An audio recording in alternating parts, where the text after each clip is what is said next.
Gumawa ng kasaysayan si Pinay tennis star Alex Ayala bilang kauna-unahang Pilipinang nagkamit ng championship title sa Women's Tennis Association o WTA. Tinalo ni Alex sa Mubadala DC Open 2026 Women's Singles sa Amerika ang world number 3 na si Jessica Pegula.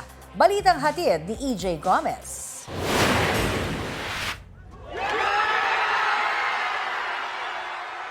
Sa kauna-unahang pagkakataon, nakamit ng isang Pilipino ang WTA Championship title. Nagkampiyon si Pinay tennis star Alex Ayala sa 2026 Mubadala DC Open Finals sa Washington DC sa Amerika. Ito ang pinakamalaking panalo ng 21-year-old tennis star. Historic ang laban matapos talunin ni Ayala sa rain-delayed finals ang world number 3 na si Jessica Pegula sa score na 4-6, 6-4, 6-0.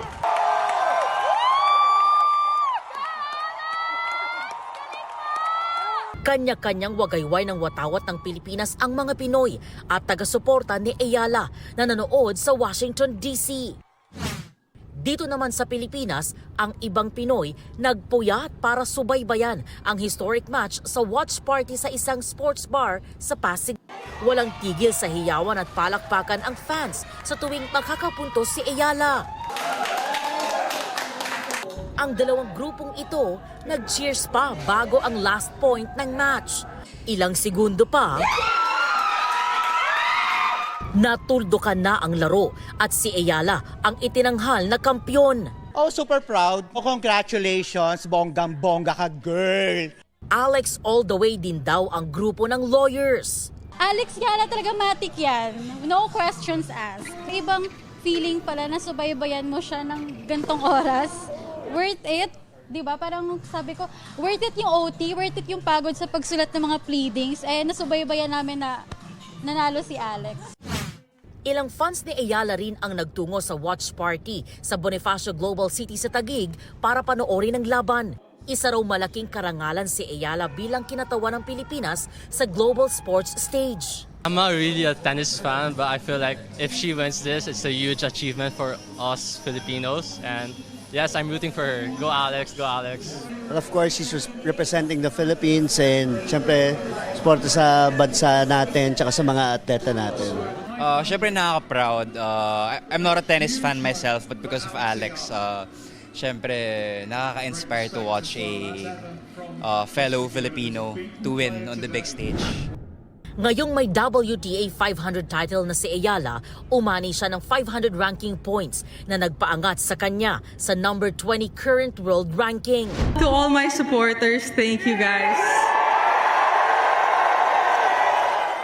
Thank you to all my supporters, especially the Filipino community here in DC and back home and wherever you are in the world. I really, guys, I feel all the love. Maraming salamat mga kababayan. Maraming salamat.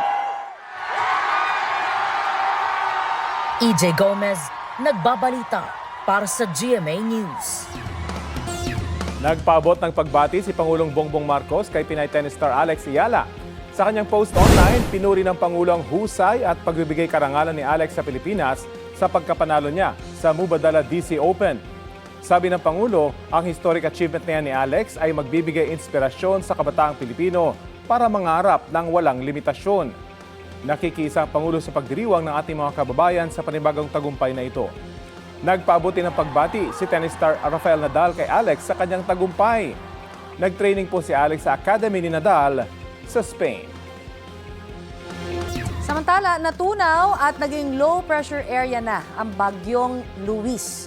Pero bago niyan ay nagpabaha po muna ito sa ilang lalawigan sa Hilagang Luzon. Kabilang po sa binaha ang Dagupan, Pangasinan. Ang ilang motorsiklo tumirik sa gitna ng Tapwak Road. Apektado rin po ng baha at high tide ang mahigit 50 bahay sa Barangay Poblacion Oeste. Umapaw kasi ang kalapit na creek. Binaha rin po ang bahagi ng Dagupan Calasiao Road at iba pang kalsada sa bayan ng Calasiao. Binabantayan po ng iba pang mga mabababang lugar sa lungsod, lalo na yung mga mabababang lugar nga po at pabugso-bugso pa rin po ang ulan sa Isabela. Inabot na ng tubig ang Maluno Overflow Bridge sa bayan ng Benito Soliden. Sa bayan ng Etxague, sinarado na po sa mga motorista ang Hookah Bridge. May ilan ang nagpupumilit na dumaan kaya nilagyan na ito ng mga harang ng mga otoridad.